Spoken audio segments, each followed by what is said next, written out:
Delight IAS पर आप सभी का एक बार फिर से बहुत बहुत स्वागत है। आप लोग बहुत अच्छे से जानते हैं कि यूपीएससी प्रीलिम्स एग्जामिनेशन को डील करने के लिए हम लोग मैपिंग की सीरीज को रन कर रहे हैं, है ना।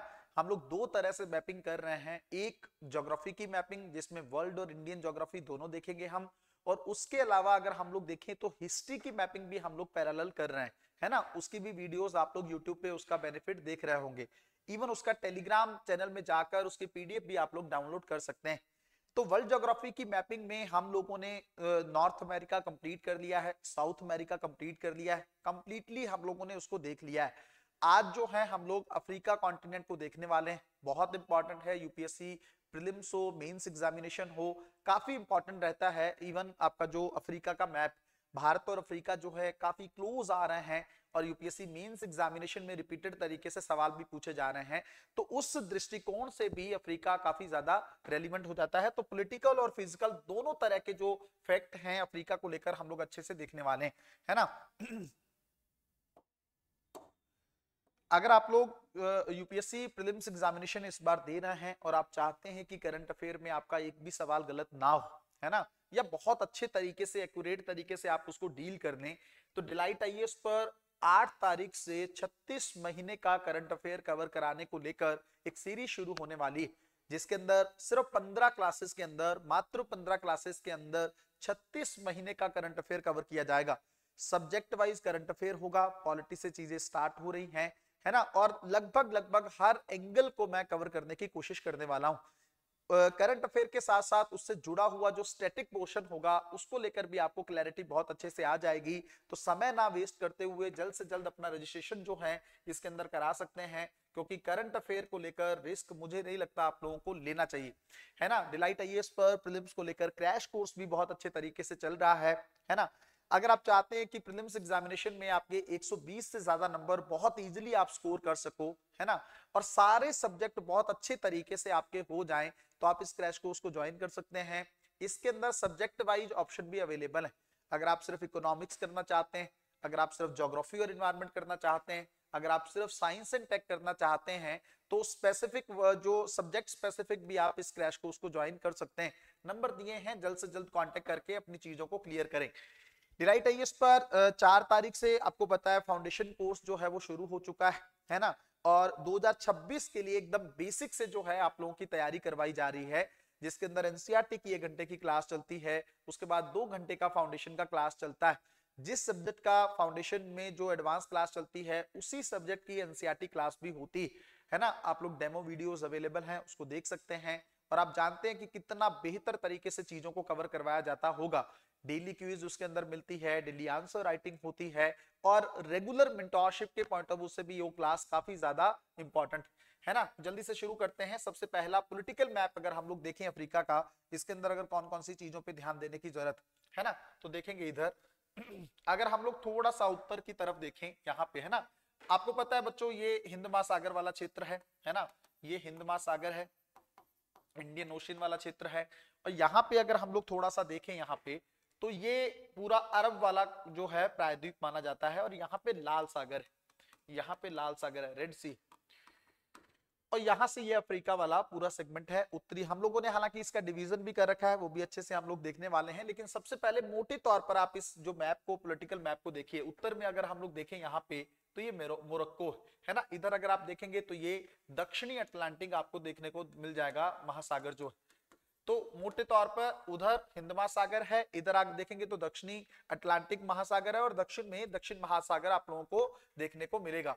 तो यहाँ पे अल्जीरिया है, यहाँ मोरक्को है, बड़े स्तर पर देश देख लो, लीबिया है, यहाँ पे इजिप्ट है, सूडान है, फिर यहाँ पे साउथ सूडान है। इवन ये हॉर्न ऑफ अफ्रीका वाला जो सेगमेंट है, इसको मैंने अलग से भी मैप में डाला है। यहाँ पे इथियोपिया है, सोमालिया है, कीनिया है ना। तो ये कुछ देश है, इरिट्रिया है यहाँ पे, और बीच में ये जो डेमोक्रेटिक रिपब्लिक ऑफ कोंगो है, जिसको लेकर प्रीलिम्स एग्जामिनेशन में इस बार सवाल भी आया था।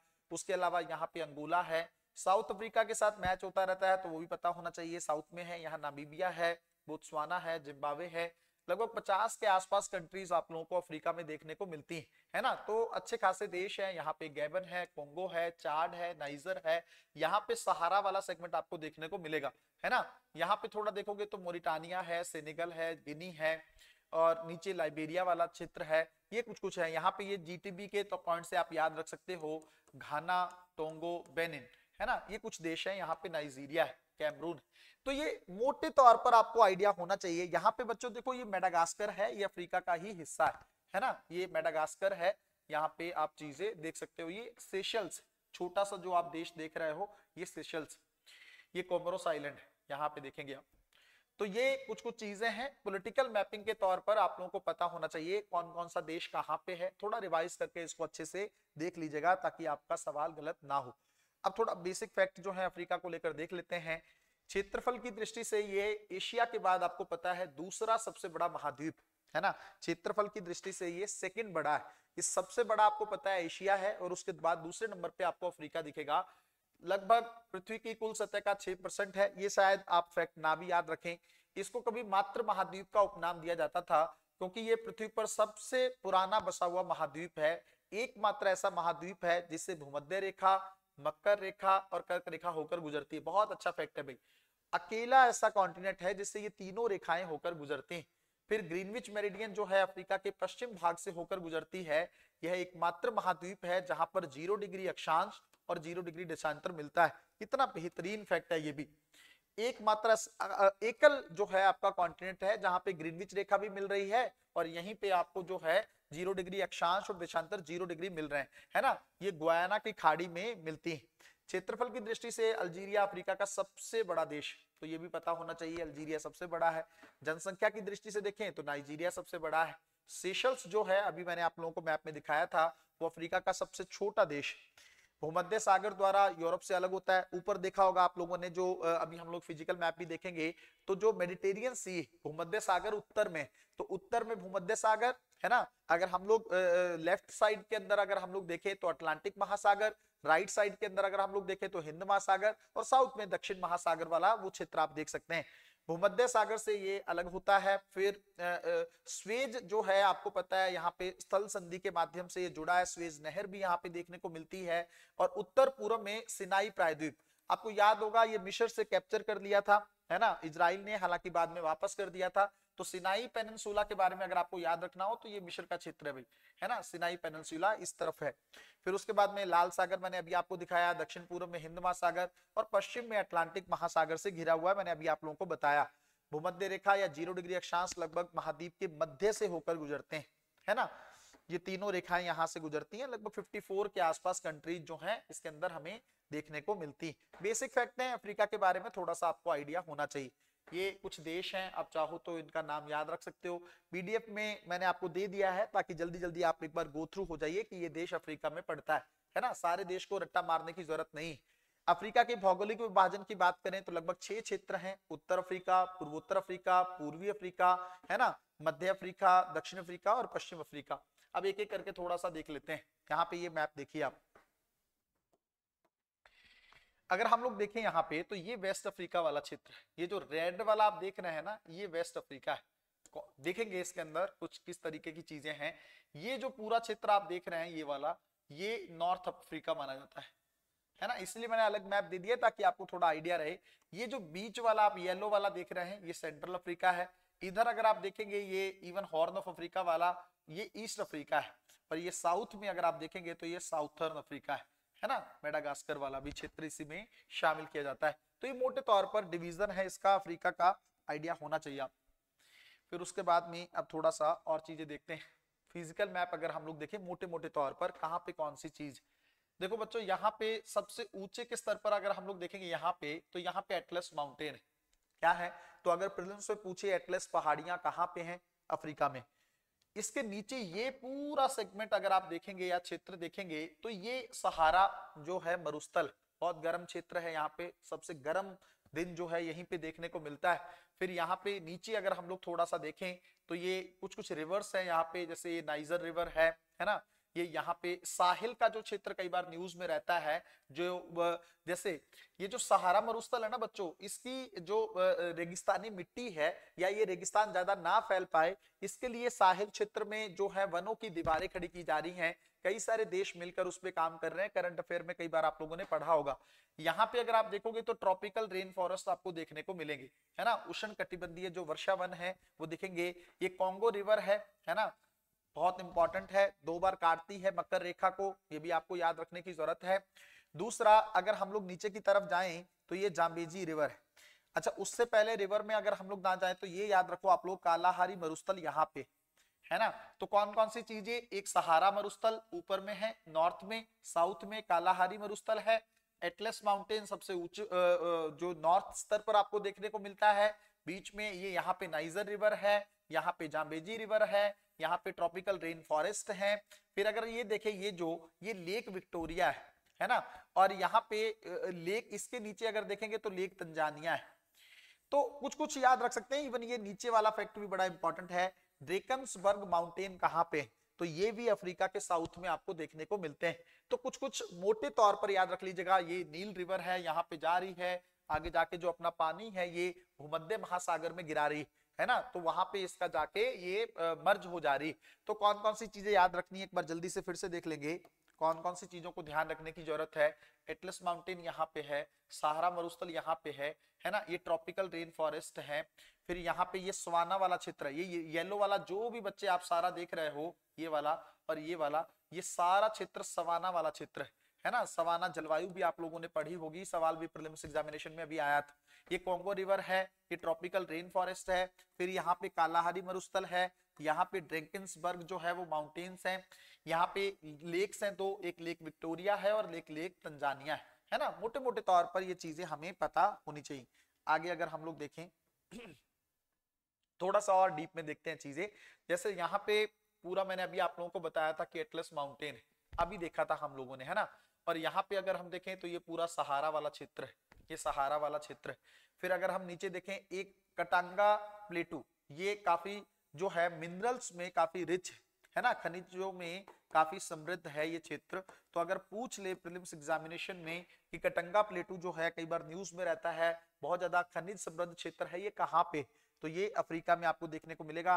अभी मैंने आप लोगों को बताया था कालाहारी मरुस्थल, इसके जस्ट अगर इस तरफ अगर आप देखेंगे, इसके लेफ्ट में अगर आप लोग देखेंगे यहाँ पे, तो ये आपको नामीब डिजर्ट दिखेगा, है ना। नामीब मरुस्थल भी जो है ये भी अफ्रीका में आपको देखने को मिलेगा। यहाँ पे मैंने अभी आपको बताया था कि ड्रैकन्सबर्ग जो पहाड़ियां हैं वो यहाँ पे दिखेंगी, यहाँ पे मोटापो हिल्स है ना। ये जो है ग्रेट रिफ्ट वैली जो है, यहाँ से लेकर पूरा क्षेत्र है, आपको पता है कि इसके अंदर भ्रंश है या भ्रंश घाटी, फॉल्ट वाला क्षेत्र जो है, आप लोग टूटने वाला जो क्षेत्र है वो आपने देखा होगा। यहाँ पे ये हॉर्न ऑफ अफ्रीका है, और ये इथोपियन हाईलैंड्स है ना, ये कुछ कुछ चीजें तो ये थोड़ा बहुत मोटे स्तर पर हम देख सकते हैं। जैसे मैं आप लोगों को बता रहा था बच्चों, यहाँ पे मेडिटेरियन सी, यहाँ पे मेडिटेरियन सी है, यहाँ पे जो नील नदी है मेडिटेरियन सी के तट पर जाके जो बनाती है, डेल्टा बनाती है। फिर अगर हम लोग यहाँ पे देखें, इसके इस तरफ आपको रेड सी देखने को मिल जाएगा, यहाँ पे गल्फ ऑफ अदन है, मैंने अभी आप लोगों को बताया। इधर जो है हिंद महासागर का क्षेत्र है। कुछ और चीजें देखना चाहो, जैसे यहाँ पे सेशल्स आइलैंड है ना, सेशल्स आइलैंड है, ये मेडागास्कर है, ये मॉरिशस है, ये रीयूनियन आइलैंड। तो कुछ कुछ चीजें हैं जैसे आपको याद रखने की जरूरत। ये पूरा साउथ अटलांटिक ओशियन है, अभी मैंने आप लोगों को बताया था। गिन्नी की खाड़ी, अभी थोड़ी देर पहले हमने देखा था कि कहाँ पे 0 डिग्री अक्षांश और देशांतर मिलते हैं, यही है वो गिन्नी की खाड़ी, यहाँ पे वो दोनों मिलती है। अगर प्रीलिम्स में पूछ ले कि कहाँ पे मिलते हैं, तो आपको पता होना चाहिए कि गिन्नी की खाड़ी यहाँ पे। ये बच्चों एक और प्रीलिम्स में इंपॉर्टेंट हो सकता है, जोस प्लेटू, जैसे मैंने अभी आप लोगों को बताया था कटंगा प्लेटू, उसी तरीके से जोस पठार अगर पूछ ले, है ना, ये कहाँ पे है, तो ये भी अफ्रीका में, यहाँ पे देखेंगे आप। ये कॉन्गो बेसिन है भाई, कॉन्गो रिवर जो है उसका बेसिन है यहाँ पे, ये आप देख सकते हो। ये ग्रेट रिफ्ट वैली है, इसी के बगल में यहाँ पे लेक विक्टोरिया है। तो ये कुछ कुछ मोटे तौर पर आप इस मैप को देख सकते हैं। जैसे कैनरी आइलैंड, ये बड़ा इंपॉर्टेंट है भाई, बड़ा न्यूज में रहता है ये क्षेत्र, कैनरी आइलैंड, कैनरी द्वीप। तो ये क्षेत्र यहाँ पे अफ्रीका के, अगर आप वेस्टर्न वाला, नॉर्थ वेस्टर्न वाला सेगमेंट देखेंगे तो यहाँ पे आपको देख ली जाएगा। एक कैबो वर्दे आइलैंड है, ये भी यहाँ पे दिख रहा है। तो मोटे तौर पर हम लोगों ने लगभग अफ्रीका के सारे मैप को बहुत अच्छे तरीके से देख लिया है ना। आगे चलते हैं। अब देखो थोड़ा सा यहाँ पे ये नील रिवर वाला क्षेत्र है, मैं आपको दिखा रहा हूं। जैसे यहाँ पे बच्चों रेड सागर है ना, लाल सागर है, और यहाँ पे स्वेज कैनल है। ये कैनल के चलते ही जो है रेड सागर जो लाल सागर है ये जुड़ पाया है भूमध्य महासागर से। इसके चलते ट्रेड रूट जो है वो थोड़ा आसान हो गया है, वरना नीचे अफ्रीका के दक्षिण से होकर महासागर से जहाज जो है होकर जाते थे यूरोप की तरफ, अब जो है सीधा निकल जाते हैं। यहाँ पे देखेंगे तो ये स्वेज है, ये कैरो है, मिस्र की कैपिटल है, और याद रखिएगा ये नील नदी पर ही स्थित है, ये नील नदी पर ही स्थित है। और ये नील नदी यहाँ पे जाके डेल्टा बनाती हुई जाके महासागर में किसमें गिर रही है, भूमध्य महासागर में गिर रही। बड़ी बड़ी रिवर्स का पूछता है कहाँ पे मर्ज हो रही है जाके, अभी सवाल आया था कुछ रिवर्स को लेकर, अंतरराष्ट्रीय नदियों को लेकर, है ना, यूरोप की कुछ नदियां वोल्गा और वो सब पूछा था अभी प्रीलिम्स एग्जामिनेशन में, चाहो तो पीवाईक्यू चेक कर लेना। अगला अगर हम लोग थोड़ा सा देखें, है ना, ये बच्चों मैं आपको बता रहा था केंद्रीय आइलैंड, ये स्पेन का कंट्रोल है इसका। मैंने आपको थोड़ी देर पहले ही दिखाया था कि ये कहाँ पे है, अफ्रीका का जो वेस्टर्न वाला हिस्सा है वहां पर केंद्रीय आइलैंड देख सकते हैं। यहाँ पे देखो उत्तरी अफ्रीका में कौन कौन है, अल्जीरिया से लेकर केंद्रीय द्वीप, सांता क्रूज डे, टेनरिफ, सेउटा, मिस्र, लीबिया, मदीरा, मेलिला, ये कुछ आइलैंड्स है बच्चों, ये देख सकते हो आप, ट्यूनेशिया तक फैला हुआ है उत्तरी अफ्रीका। अभी दिखाया था मैप में मैंने, पीछे जाके रिवाइंड करके आप लोग देख भी सकते हो। अगला अगर हम लोग देखें यहाँ पे है ना, ये अटलांटिक ओशियन है। ये जो अगर आप देखेंगे यहाँ पे फिर से केंद्रीय आइलैंड आप लोग देख सकते हो, ये मेडेरिया देख सकते हो आप, ये कुछ एक आइलैंड बेलरिक आइलैंड करके है, ये भी देख सकते हो, मोरक्को, और ये स्पेन है, ये पुर्तगाल है, ये यहाँ पे मोरक्को है ना। आप लोग मुझे आंसर में ये बताएंगे कि यहाँ जो जल संधि है इन दोनों के बीच में, इस जल संधि का क्या नाम है। मैं तो अभी इस पे लिख सकता हूँ, पर मैं चाहता हूँ आप लोग कमेंट में बताएं, इस जल संधि का नाम बताएंगे आप लोग। इतने इनएक्टिव स्टूडेंट मत बनिए, कुछ ना कुछ आंसर भी करना सीखिए आप लोग, है ना। कमेंट में इस जल संधि का नाम बताएंगे जो भूमध्य महासागर को अटलांटिक महासागर से जोड़ रही है, इस जल संधि का नाम आप लोग कमेंट के माध्यम से बताएंगे, इंपॉर्टेंट है प्रीलिम्स में। अगला अगर थोड़ा सा देखें जल्दी से, ठीक है, पूर्वोत्तर अफ्रीका वाला ये वाला जो क्षेत्र है बच्चों, इसे अफ्रीका का सींग, हॉर्न ऑफ अफ्रीका भी कहा जाता है। ये अरब सागर में कई सौ किलोमीटर तक फैला हुआ है। इसमें कौन कौन से कंट्रीज आते हैं ये काफी इंपॉर्टेंट है, जिबूती, इरिट्रिया, इथियोपिया, सोमालिया, है ना, ये कुछ देश आप देख सकते हैं, सोमालिया है, इथियोपिया है, जिबूती है, इरिट्रिया है। ये बच्चे सब जो देश हैं आपके शामिल होते हैं हॉर्न ऑफ अफ्रीका में, है ना। यमन के नीचे अगर आप देख सकते हैं ये वही हॉर्न ऑफ अफ्रीका है, ये सोमालिया, जहाँ के समुद्री डाकू जो हैं बहुत दिक्कत करते हैं जहाजों को, बहुत गरीब सा कंट्री है ये, इसकी वजह से यहाँ पे लुटेरे बहुत रहते हैं, समुद्री डाकू यहाँ पे अटैक करते रहते हैं समुद्री जहाजों पर। आगे देखते हैं जल्दी से। पूर्वी अफ्रीका की बात करें तो विस्तृत क्षेत्र है, लाल सागर या हॉर्न ऑफ अफ्रीका से लेकर बुरुंडी, कोमोरोस, केनिया, मेडागास्कर, ये कुछ कुछ देश हैं आप देख सकते हो यहाँ पे। जैसे ये इरिट्रिया है ना, ये जिबूती है नीचे, ये भी शामिल है भाई उसके अंदर, है ना, हॉर्न ऑफ अफ्रीका में। इथियोपिया और ये सोमालिया, ये वाले देश जो हैं उसके अंदर शामिल है। फिर केनिया है, साउथ सुडान है, तंजानिया है, ये सेशल्स हमने देखा, कोमोरोस आइलैंड मैंने आप लोगों को पहले बताया, मॉरिशस बताया, ये मेडागास्कर है, जाम्बिया है, मोजाम्बिक, है ना। तो ये पूर्वी अफ्रीका वाला क्षेत्र है, थोड़ा सा आपको अच्छे से एक नजर जो है आपकी इस पर जरूर गई होनी चाहिए। अगला देखते हैं दक्षिण अफ्रीका, इसमें दक्षिण का पूरा भाग है, बोत्सवाना, लेसोथो, नामीबिया, दक्षिण अफ्रीका, स्वाजीलैंड जैसे देश इसके अंदर शामिल है ना। ये वाला साउथ जो है अफ्रीका वाला क्षेत्र है। साउथ अफ्रीका अलग है, साउदर्न अफ्रीका अलग है, नामीबिया है यहाँ पे, बोत्सवाना है, ये रहा स्वाजीलैंड, है ना, अफ्रीका, लेसोथो, ये चीजें हमने अभी देखी। मोजाम्बिक के नीचे हैं, जिम्बाब्वे यहाँ पे मैच होते रहते हैं यहाँ पे, ठीक है। चलिए पश्चिम अफ्रीका भी देख लो भाई, कुछ कुछ देश आपको अच्छे से पता होना चाहिए, जैसे मोरिटानिया है, काफी सारा जगह है, वेस्टर्न सहारा है, माली है यहाँ पे, सेनेगल है, फिर यहाँ पे अगर गिन्नी बिसाऊ देखेंगे, गिन्नी देखेंगे, सियरा लियोन देखेंगे, लाइबेरिया है, कोट दी आइवरी है ना, ये माली का ही हिस्सा है, बुर्किना फासो है, घाना, टोंगो, बेनिन, जीटीबी से मैंने याद दिलवाया था आपको, ये नाइजीरिया है, नाइजर है। तो ये थोड़ा सा पश्चिम अफ्रीका वाला क्षेत्र दे सकते हो, ये अल्जीरिया है, हमने देखा था कि क्षेत्रफल के हिसाब से सबसे बड़ा है ना। चलिए नाइजीरिया जनसंख्या के हिसाब से सबसे बड़ा है। अगला फिर से थोड़ा सा फिजिकल आते हैं चीजें, कोई अगर चीजें छूट गई हो एक बार रिवाइज कर लेते हैं। एटलस माउंटेन है यहाँ पे, जोस प्लेटू हमने देखा था, ये माउंट कैमरन है, पहाड़ी है ऊंची यहाँ पे। और दूसरा अगर आप नीचे देखेंगे तो ये नामीम डेजर्ट है, ये कालाहारी डेजर्ट है, ये ड्रैकेंसबर्ग है। मेरे हिसाब से अभी तक तो आपको याद हो गया होगा, है ना। और इथोपियन हाईलैंड्स है यहाँ पे, ये रिफ्ट वैली है, ये माउंट केनिया है, किलीमंजारो, ये प्रीलिम्स में इंपॉर्टेंट हो सकता है, माउंट किलीमंजारो, है ना। ये कटंगा प्लेटू मैंने अभी आप लोगों को बताया था, ये ब्ले प्लेटू करके कोई है, चाहो तो याद रखो वरना कोई दिक्कत नहीं।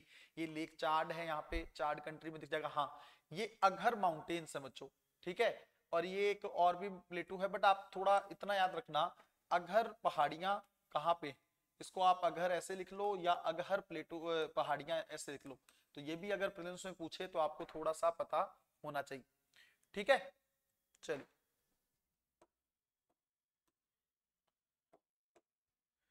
पठार को लेकर है एक अच्छा मैप है, इसके बारे में और अच्छे से क्लियर हो जाएगा।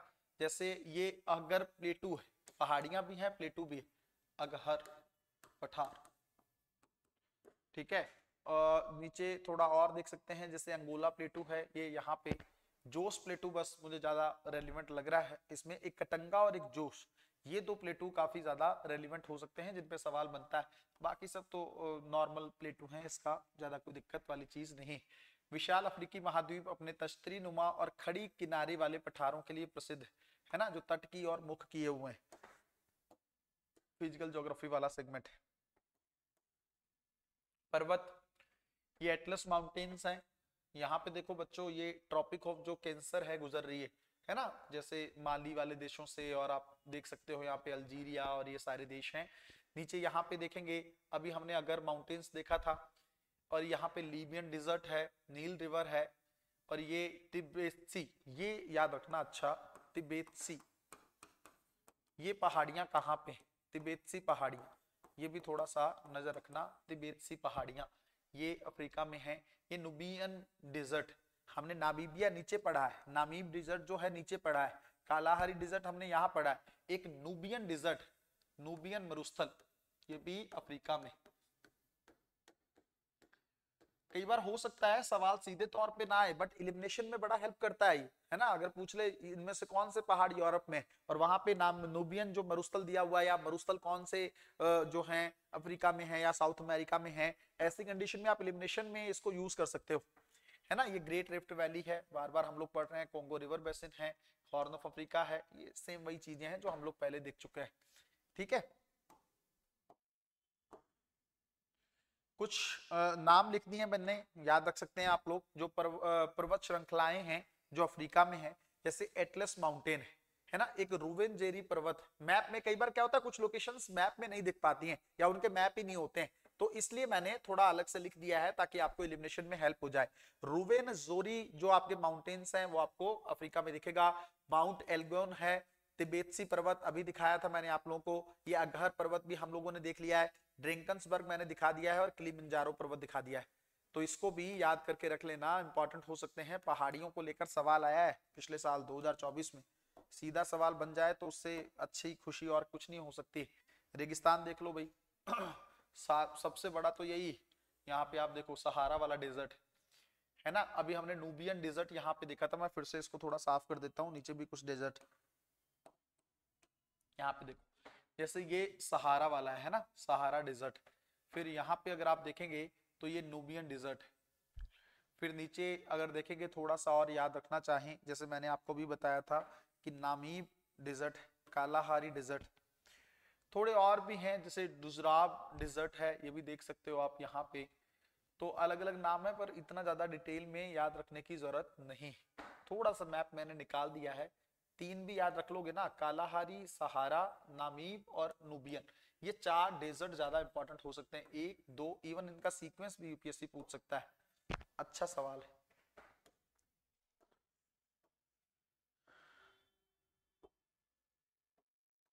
यहाँ पे देखते हैं सहारा रेगिस्तान के बारे में कुछ कुछ चीजें भाई पता होनी चाहिए। जैसे दुनिया का सबसे गर्म रेगिस्तान है ना, उत्तरी अफ्रीका में फैला हुआ है, काफी जगह याद रखने की जरूरत नहीं है, फैक्ट है, इतना इंपॉर्टेंट नहीं है, बट ये पता होना चाहिए कि कहाँ किस किस कंट्री में, ये बहुत अच्छा और इम्पोर्टेंट फैक्ट हो जाता है। सहारा रेगिस्तान कौन से देशों में है? अगर आप देखेंगे तो लीबिया दिखेगा आपको, अल्जीरिया दिखेगा, मिस्र दिखेगा, ट्यूनिशिया दिखेगा, चाड दिखेगा, मोरक्को दिखेगा, इरिट्रिया दिखेगा, नाइजर दिखेगा, मोरिटानिया दिखेगा, माली, सूडान, इतने सारे कंट्रीज में सहारा रेगिस्तान फैला हुआ है। तो बहुत अच्छा फैक्ट है, एलिमिनेशन के लिए याद रख सकते हो। ये कुछ और चीजें हैं इसकी जो विशेषताएं हैं, रेत के समुद्रों को वहां पे एगर्स कहते हैं, है ना, मरु उद्यान भी है वहां पे, मरुस्थल वाले उद्यान हो सकते हैं। तो कुछ कुछ फैक्ट हैं मैंने आप लोगों के लिए लिख दिए हैं, आप चाहो तो स्लाइड रोक के इसको याद कर सकते हो, टेलीग्राम में आपको पीडीएफ मिल जाएगी। नूबियन रेगिस्तान पूर्वी क्षेत्र में है, बताया मैंने आप लोगों को, नील और लाल सागर के बीच में। इस पे भी सवाल बन सकता है, उस महासागर या मरुस्थल का नाम बताइए जो नील और लाल सागर के बीच में स्थित। अच्छा सवाल बन सकता है। यहाँ लगभग कोई वर्षा ही नहीं होती है ना, कोई मरु उद्यान भी नहीं है यहाँ। फिर नामीब के बारे में मैंने नीचे वाला है थोड़ा उसका लिख दिया है, ये ठंडा तटीय रेगिस्तान है ना। तो नामीब डेजर्ट जो है नीचे हमने बार बार देखा है इस तरफ, वो ठंडा तटीय रेगिस्तान काफी साउथ में हो जाता है ना, अटलांटिक के करीब है एक हिसाब से। ये दुनिया का सबसे पुराना रेगिस्तान है, तो ये भी अच्छा याद रख सकते हैं। ठीक है, यूनेस्को विश्व धरातल धरोहर स्थल में भी ये शामिल है। अगला देखें हम लोग थोड़ा सा, ये कालाहारी है भाई, इसके बारे में भी कुछ कुछ, हाँ ये बड़ा इंपॉर्टेंट लगता है, करंट अफेयर में बहुत रहता है और बहुत प्रीलिम्स में मुझे रेलिवेंट लगता है, 1-2 साल से सवाल बच रहा है। कालाहारी रेगिस्तान दक्षिण में स्थित है, नामीब रेगिस्तान अफ्रीका के दक्षिण पश्चिम तट पे, दोनों दिखा चुका हूँ। ये जो कालाहारी है कहाँ कहाँ पे है? बोत्सवाना में है, नामीबिया में है, जाम्बिया, अंगोला, जिम्बाब्वे, इन क्षेत्रों में फैला हुआ है भाई, है ना। कौन कौन से देशों में है? बोत्सवाना, नामीबिया, जाम्बिया, अंगोला और जिम्बाब्वे। फिर सान लोग जो हैं कहाँ पे रहते हैं? ये अच्छा सवाल बन सकता है, सान लोग कौन से मरुस्थल में रहते हैं? कालाहारी रेगिस्तान, है ना। कुछ लोग दे देगा, कुछ जनजातियां दे देगा और सामने रेगिस्तान लिख देगा, अलग अलग जो है कॉन्टिनेंट के, तो आपको मैच करने के लिए भी चीजें आ सकती हैं। हीरा खनन के लिए जो कालाहारी मरुस्थल प्रसिद्ध है। ओकोवांगो डेल्टा जो है ये काफी इंपॉर्टेंट है, ये आंतरिक डेल्टा प्रणालियों में, नॉर्मली आपको पता है कि डेल्टा कहाँ बनता है? समुद्र के बगल में बनता है, जहां नदी जो है अपना पानी गिरा रही होती है समुद्र में, बट ये आंतरिक डेल्टा है इसलिए ज्यादा फेमस। तो ओकोवांगो डेल्टा जो है ये आर्द्र भूमि के तौर पर भी इसको देखते हैं, ये समुद्र और महासागर में नहीं मिलता है। ये देखो यहाँ पे दलदली भूमि, आर्द्र भूमि, ये डेल्टा कालाहारी रेगिस्तान के बड़े हिस्से को कवर करता है। और यहाँ पे एक रिवर भी है जिसको ओकावांगो रिवर कहते हैं। सबसे बड़े स्तनपाई प्रजाति जो स्तनपाई हैं, चीता, सफेद गेंडा, काला गेंडा, यहीं पे रहते हैं। इतना भी याद रख लोगे ना, कोई ओकोवांगो डेल्टा न्यूज में रहा है कहाँ पे है, तो आप लोगों के लिए अच्छा सवाल सही हो सकता है। अगला अगर देखें थोड़ा सा, ये रहा बच्चों ओकावांगो डेल्टा वाला जो मैं आप लोगों को दिखा रहा था, है ना, बोत्सवाना वाले क्षेत्र में है ये, तो इसको याद रखना है। ये नामीबिया है, ये अंगोला है, ठीक है, ये साउथ अफ्रीका वाला क्षेत्र है। थोड़ा सा इसका मैप मैंने इसलिए दिखा दिया ताकि आपको बार बार दिख जाए और याद रहे। आप आइलैंड को लेकर क्या चीज है? अफ्रीका में हालांकि बहुत कम आइलैंड है, मेडागास्कर देख लिया हमने, अफ्रीका का सबसे बड़ा द्वीप है। उत्तर पश्चिम अटलांटिक महासागर में कैनरी आइलैंड है, स्पेन का कंट्रोल है। दक्षिण अटलांटिक महासागर में पश्चिम में सेंट हेलेना, ये भी न्यूज में रहता है कई बार, है ना, यहाँ पे नेपोलियन की मृत्यु हो गई थी निर्वासन के दौरान। तो सेंट हेलेना आइलैंड कहाँ पे है? दक्षिण अटलांटिक महासागर में, अफ्रीका के पश्चिम में। जांजिबार तंजानिया का हिस्सा है और हिंद महासागर में। फिर और कौन से हैं? जैसे मदिरा है, इस पर एक आइलैंड जिसपे पुर्तगाल का कब्जा है, केंद्री पर स्पेन का कब्जा है। रीयूनियन आइलैंड हमने इधर देखा था हिंद महासागर में, फ्रांस का कब्जा है। कोमोरोस आइलैंड मेडागास्कर के इधर देखा था, वहां पे फ्रांस का कब्जा है। सेशल्स, ये कुछ आइलैंड्स हैं जिन पे सवाल प्रीलिम्स एग्जामिनेशन में बन सकता है। ठीक है, आगे देखते हैं। अब देखो बच्चों एक चीज और है, जैसे अफ्रीका और दक्षिण अमेरिका के बीच में अगर आइलैंड्स पूछ ले, कि लोकेशन पूछ ले या किसी तरीके से सवाल आ जाए, तो आपको याद रखना है, जैसे अजेंशन आइलैंड है, यहाँ पे ब्रिटिश का सैन्य अड्डा जो है, यहाँ पे देख सकते हैं ये, ठीक है। और दूसरा ये सेंट हेलेना, मैंने अभी आपको दिखाया जहां नेपोलियन की मृत्यु हुई थी, ये यहाँ पे है ना। और एक ये ट्रिस्टन डी कुन्हा आइलैंड है, ये यहाँ पे देख सकते हो। तो इनका सीक्वेंस भी पूछ सकता है और मोटे मोटे तौर पर आपको आइडिया होना चाहिए, न्यूज में रहते हैं ये आइलैंड, है ना, किसी ना किसी कंट्री के बीच में टकराव को लेकर। फिर आगे देखते हैं, अफ्रीका की रिवर्स अब जल्दी से देख लो, तो नील है, कॉन्गो है, नाइजर है, जाम्बेजी है ना। अब इनका मैप भी देख लेते हैं। ये नील रिवर है, यहां से देख सकते हैं आप, ये व्हाइट रिवर लेक विक्टोरिया से चल रही है व्हाइट रिवर, और ये ब्लू नील चल रही है यहाँ पे, व्हाइट नील यहाँ पे और ब्लू नील यहाँ पे, ये दोनों मर्ज होके भूमध्य महासागर में गिरती हैं। ये लेक विक्टोरिया है, ये लेक तंजानिया है, ये लेक न्यासा है, और ये जाम्बेजी रिवर चल रही है। ये कोंगो रिवर है ना, जो आपका जो है काटती है मकर रेखा को 2 बार, तो इसको भी याद रखना है, मकर रेखा को 2 बार काटती है। और भारत में भी एक रिवर जो कर्क रेखा को 2 बार काटती है, आप उसका आंसर मुझे कमेंट में बताएंगे। कर्क रेखा को काटने वाली भारत की रिवर का नाम बताएंगे जो 2 बार काटती है। उसी तरीके से ये जो है कोंगो रिवर जो है मकर रेखा को 2 बार काटती है अफ्रीका में, है ना। ये ऑरेंज रिवर है, मोटे मोटे तौर पर आपको पता होना चाहिए। ये सेनेगल रिवर है, ये नाइजर रिवर है, ये वोल्टा रिवर है ना। तो ये कुछ रिवर्स हैं। लेक अल्बर्ट, लेक्स का थोड़ा सा एक बार अच्छे से देख लीजिएगा, प्रीलिम्स एग्जामिनेशन में काफी रेलिवेंट हो सकता है। फिर से बता रहा हूँ, आराम से देखिएगा। यहाँ पे लेक चार्ड है ना, झील है, ये चार्ड झील है। फिर यहाँ पे लेक अल्बेंट है, फिर यहाँ पे लेक विक्टोरिया है, लेक तंजानिया है, लेक न्यासा है ना। तो ये कुछ है, और ये लिम्पोपो रिवर है। तो ये जो रिवर्स, ये जो लेक्स है ना, इनको सीक्वेंस को लेकर भी सवाल पूछ सकता है। ये भ्रंश घाटी में बहुत सारी लेक्स हैं, lake Albert, lake Victoria, lake Tanzania, lake Nyasa. River का ऊपर जो है आपका नील रिवर दिख जाएगी, नाइजर रिवर है, कोंगो है, लिम्पोपो रिवर है जो आप देखेंगे हिंद महासागर में गिरा रही है अपना पानी, ऑरेंज रिवर जो है अटलांटिक महासागर में। ये फैक्ट बहुत इंपॉर्टेंट हो जाते हैं, इसको लेकर सवाल आया था जाम्बेजी रिवर को लेकर प्रीलिम्स में, पानी गिरा रही है अपना उधर जाके हिंद महासागर में, तो जहां जाके मर्ज हो रही है ये भी आपको अच्छे से पता होना चाहिए। ठीक है, आगे चलते हैं। ये नील नदी को लेकर मैंने कुछ फैक्ट भी लिख दिए हैं, कुछ नहीं करना पड़ेगा आपको, कोई रिसर्च करने की जरूरत नहीं है, सब कुछ निकाल दिया है मैंने। मुझे टाइम लगा है बट कोई दिक्कत नहीं है, आप लोगों को इससे बेनिफिट मिलना चाहिए। विश्व की सबसे लंबी नदी है विक्टोरिया झील, और रुवेनजोरी पर्वत के क्षेत्र में भूमध्य रेखीय वर्षावन में कई धाराओं से शुरू होती है। अल्बर्ट झील अभी हम लोगों ने देखा था, ये यहाँ से यह नदी श्वेत नील नदी के रूप में बहती है। खार्तूम में यह ब्लू नील नदी से मिलती है ना। कुछ कुछ फैक्ट है, याद रख के रख लेना। भूमध्य सागर में एंटर करती है ये। मिस्र को नील नदी का उपहार कहा जाता है। यहाँ कपास की खेती होती है, पेट्रोलियम है, सिंचाई वगैरह। आसवान बांध और नसीर झील, इसको याद रखिएगा, न्यूज में रहता है आसवान डैम, इसको लेकर टकराव भी रहता है इथियोपिया और मिस्र में। अगर आपको याद हो, करंट अफेयर में थोड़ा सा भी देखा हो, तो आसवान डैम जो है उसको लेकर इथियोपिया और मिस्र के बीच में टकराव रहता है नील नदी को लेकर, तो उसको भी आप याद रख सकते हैं। पोर्ट सईद मिस्र में, ये भी न्यूज में बहुत रहता है। पोर्ट सईद इसी के तट पे है। अलेक्जेंड्रिया यहीं पे है। काहिरा, गीजा, खार्तूम शहर नील नदी पर। तो कौन कौन से नील नदी पर है? काहिरा, गीजा, खार्तूम, इस तरह के शहर। अमेरिका के साथ टकराव में अभी मिस्र भी आ रहा है। अगर आपको पता हो कि जब से फिलिस्तीन को हटाने की बात कही है अमेरिका ने, या गाजा पट्टी के खरीदने की बातें चल रही, तो मिस्र को बोला है कि आप बसाओ अपने यहाँ फिलिस्तीनियों को। तो मिस्र न्यूज में है, कुछ कुछ चीजें उसकी अच्छे से पता होनी चाहिए आप, है ना। तो ये नील रिवर का मैप भी है, मैंने पहले भी आप लोगों को दिखा दिया है। आगे चलते हैं। ये कोंगो रिवर को लेकर चीजें हैं। अफ्रीका की दूसरी सबसे लंबी नदी नील के बाद, है ना। तो तांगानिका झील के दक्षिण पश्चिम से शुरू होकर अटलांटिक महासागर में गिरती है ना। जेरे बेसिन यहीं पे है। और कुछ और भी चीजें हैं, जैसे कटंगा पठार जो है यहाँ से उद्गम होती है। ये एक बोयामो झरना जो है यहाँ पे दिखेगा। पिग्मी जनजाति यहाँ पे दिखेगी। और ये भूमध्य, अच्छा मैंने शायद कर्क रेखा मकर रेखा बोल दिया होगा, ये इक्वेटर को 2 बार पार करती है भाई कोंगो रिवर, है ना। तो इसको याद रखेंगे, इक्वेटर को जो है विषुवत रेखा को 2 बार पार करती है ये रेखा। आप बताएंगे कि भारत में उस नदी का नाम क्या है जो कर्क रेखा को 2 बार पार करती है ना। भारत में उस रिवर का नाम बताएंगे, ये भूमध्य रेखा को पार करने वाली रिवर का नाम, मेरे शायद उसमें मैंने बार बार मकर रेखा बोल दिया होगा। अगला चलते हैं, तो अन्य रिवर्स कौन कौन सी हैं, जल्दी से कुछ कुछ नाम।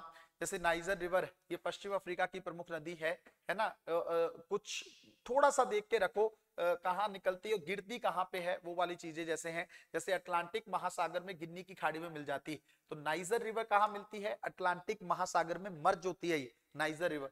फिर देखें जाम्बेजी, ये हिंद महासागर में बहती है, और इस नदी पर एक लंबी घाटी के जो है विक्टोरिया जलप्रपात, है ना। विक्टोरिया फॉल जो है कहां पे है? जाम्बेजी रिवर पर है, जाम्बेजी रिवर पर है। अच्छा फैक्ट है ये। लिम्पोपो नदी भी हिंद महासागर में गिरती है। और मकर रेखा, हाँ ये है भाई, वो लिम्पोपो नदी जो है वो मकर रेखा को पार करती है 2 बार। अब मैं आपको फिर से बता रहा हूँ, लिम्पोपो रिवर जो है वो मकर रेखा को 2 बार पार करती है। मैं बार बार जाम्बेजी रिवर के बारे में बोल रहा था। जाम्बेजी रिवर जो है इक्वेटर को 2 बार पार करती है। लिम्पोपो रिवर जो है मकर रेखा को 2 बार पार करती है। और आप लोग उस रिवर का नाम बताएंगे जो भारत में जो है कर्क रेखा को 2 बार पार करती है। रिवर ऑरेंज है, ये ड्रैकेंसबर्ग पर्वतमाला से शुरू होकर अटलांटिक महासागर में गिरती है। किसी भी रिवर के बारे में सर्च करने की जरूरत नहीं है आपको, सारा फैक्ट आपके सामने।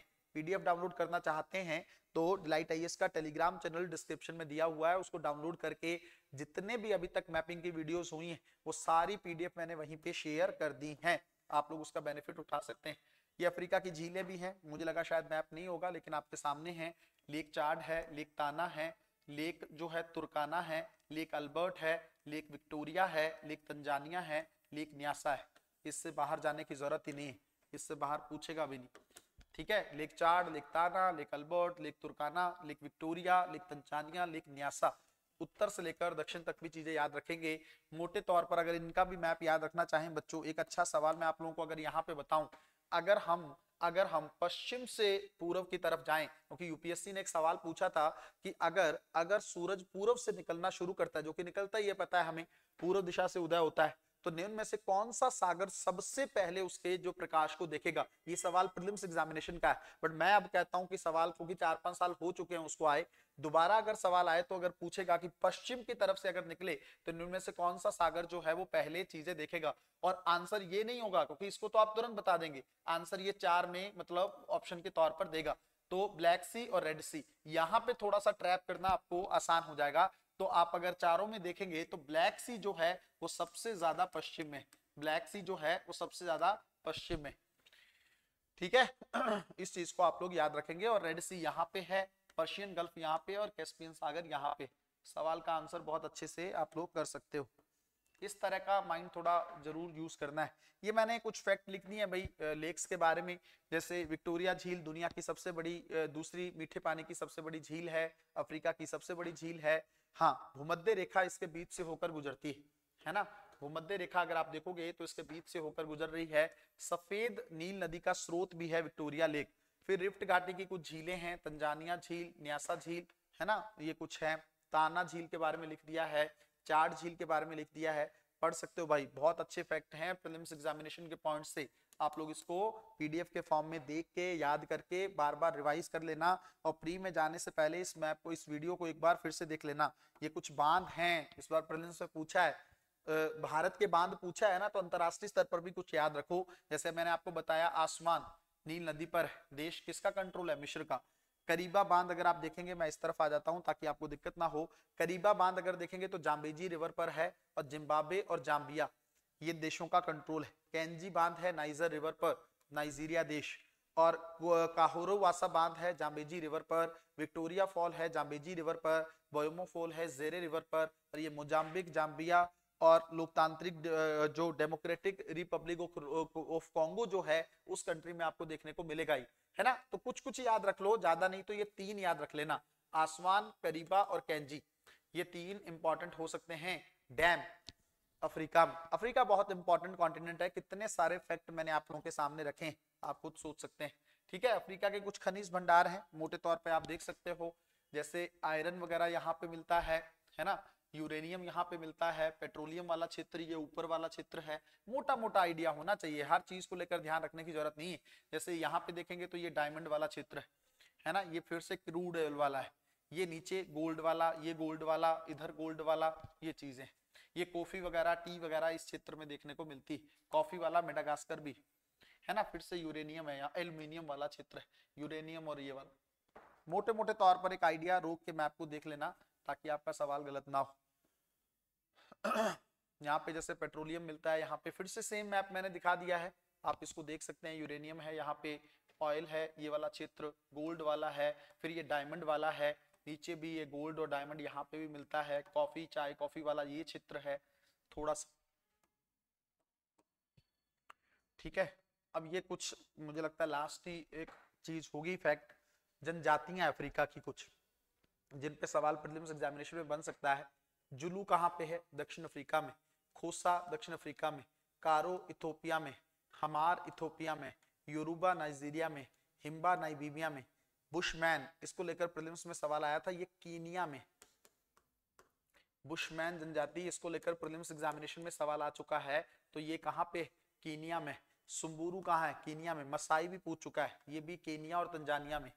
मसाई केनिया प्लस तंजानिया में जनजाति है ये मिलती, ठीक है। हजाबे जो है वो तंजानिया में। तो ये कुछ जो हैं आपकी जनजातियां हैं, इसको रोक के अच्छे से देख के याद कर लीजिएगा ताकि आपको दिक्कत ना हो प्रीलिम्स एग्जामिनेशन में। कुछ जो हैं जनजातियां हैं उसका पता होना चाहिए, बस इतना ही कर लोगे तो काम आप लोगों का चल जाएगा, ठीक है। डिलाइट आईएएस का मतलब जैसे मैंने आप लोगों को बताया कि अगर आप यूपीएससी की तैयारी कर रहे हो उसका मतलब आपको कहीं और जाने की जरूरत नहीं है। डिलाइट आईएएस एकमात्र समाधान हो सकता है। कुछ कुछ चीजों को आप लोगों को अच्छे से समझना चाहिए। जैसे डिलाइट आईएएस पर कौन कौन से प्रोग्राम जो हैं आपके चल रहे हैं, यहाँ पे देख सकते हो। प्रीलिम्स एग्जामिनेशन के लिए क्रैश कोर्स चल रहा है ना। प्रीलिम्स एग्जामिनेशन के लिए जो 2025 का प्रीलिम्स होने वाला है, हर तरीके से जैसे ही प्रीलिम्स हो जाएगा तो जो बच्चे क्रैश कोर्स के अंदर होंगे उनको सेलेक्ट करके मेंस एग्जामिनेशन के लिए एक अलग से बैच बनाया जाएगा और कंप्लीटली मेरे अंडर में उसकी तैयारी की जाएगी ताकि हिंदी माध्यम का रिजल्ट सबसे ज्यादा बेहतरीन तरीके से इंप्रूव किया जा सके। मेंटरशिप प्रोग्राम चल रहा है, आप लोगों ने वीडियोस देखे होंगे किस तरीके से बच्चे शाम में आते हैं। उनका जो टेस्ट है 25 से 30 क्वेश्चन का होता है, उसी में शुरू के 10 मिनट मैं इंटरव्यू के लिए बोलने के लिए एक टॉपिक देता हूं मेरे सामने और सब बच्चों के सामने वो बोलते हैं, फिर उसी के अंदर 10 मिनट में आंसर राइटिंग करवाई जाती है। तो एक होलिस्टिक कोम्बो प्रोग्राम। और इवन इसके अंदर अगर आप देखेंगे तो आपका जितनी भी मैपिंग मैं आप लोगों को भी यहाँ पे करवा रहा हूँ, ये सारी मैपिंग पे उनकी टेस्टिंग हो चुकी है ना। उनका रिवीजन बस बाकी है, बाकी सब चीजों उन बच्चों ने कर लिया है। फाउंडेशन प्लस एडवांस बैच चल रहा है 2026 के लिए, है ना। हिस्ट्री उसके अंदर चल रहा है, कल से ही वो बैच स्टार्ट हुआ है, तो आप उसके अंदर अपने आप को ज्वाइन करके बहुत बेहतर तरीके से तैयारी कर सकते हैं। यूपीएससी प्रीलिम्स और मेंस एग्जामिनेशन के लिए टेस्ट सीरीज चल रही है। यूपी पीसीएस प्रीलिम्स एग्जामिनेशन और मेंस एग्जामिनेशन के लिए टेस्ट सीरीज चल रही है। 2025 का प्रीलिम्स जो यूपी पीसीएस का 12 अक्टूबर को होने वाला है उसके लिए टेस्ट सीरीज है, और जो मेंस 2024 का होना है 29 जून को, उसके लिए टेस्ट सीरीज चल रही। और डेली आंसर राइटिंग प्रोग्राम चल रहा है, चाहे आप 25 की तैयारी कर रहे हो, 26, 27 तीनों सालों के लिए। और पंजाबी लिटरेचर ऑप्शनल की क्लासेस भी चल रही। इसके अलावा और बहुत सारी चीजें हैं जो डिलाइट आईएएस पर चल रही हैं, आप बेनिफिट उठा सकते हैं। अगर आप चाहते हैं कि यूपीएससी में आपको कहीं पे भी दिक्कत ना हो, देखिए मैं आपको एक चीज बताता हूं, पर्सनल मेंटरशिप जो है ना बहुत ज्यादा जरूरी, पर्सनल गाइडेंस बहुत ज्यादा जरूरी है। अगर आप डायरेक्शन सही होगी ना, बार बार जो बच्चे सेलेक्ट हो रहे हैं आप उनकी वीडियोस को देखिए जो चैनल से सेलेक्ट होके बता रहे हैं कि उनके जीवन में डायरेक्शन ने कैसे रिजल्ट जो है तब्दील कर दिया है। पहले भटकाव था तो सिलेक्शन नहीं हो रहा था, अब डायरेक्शन सही मिल गई तो उस चीज के चलते जल्दी रिजल्ट आ रहा है। 4 साल 5 साल 6 साल भटकने से बेहतर है कि एक आध साल किसी के डायरेक्शन में, खास करके एक्सपीरियंस पर्सन के डायरेक्शन में अपनी तैयारी को करके बेहतर जल्दी से जल्दी अपना रिजल्ट हासिल कर लिया जाए। अगर आप किसी भी तरीके से डिलाइट आईएएस से जुड़ना चाहेंगे तो नंबर डिस्क्रिप्शन में दिए गए हैं, आप उसके माध्यम से मुझसे भी जुड़ सकते हैं, टीम से भी जुड़ सकते हैं। अगर आप चाहते हैं कि इसकी पीडीएफ आप लोगों को मिल जाए तो आप डिलाइट आईएएस का टेलीग्राम चैनल जो है वो ज्वाइन कर सकते हैं, लिंक डिस्क्रिप्शन में दिया हुआ है। इतनी मेहनत से वीडियोस बनती हैं बट कमेंट के मामले में बहुत कंजूसी दिखाते हैं आप लोग, है ना। थोड़ा शेयर करिया करिए, लाइक करा करिए, ये सब चीजें कहने की जरूरत ना हो, ठीक है। मिलते हैं अगली वीडियो में, तब तक अपना ध्यान रखें, अपनी पढ़ाई को बहुत अच्छे तरीके से करते रहें। बहुत बहुत धन्यवाद।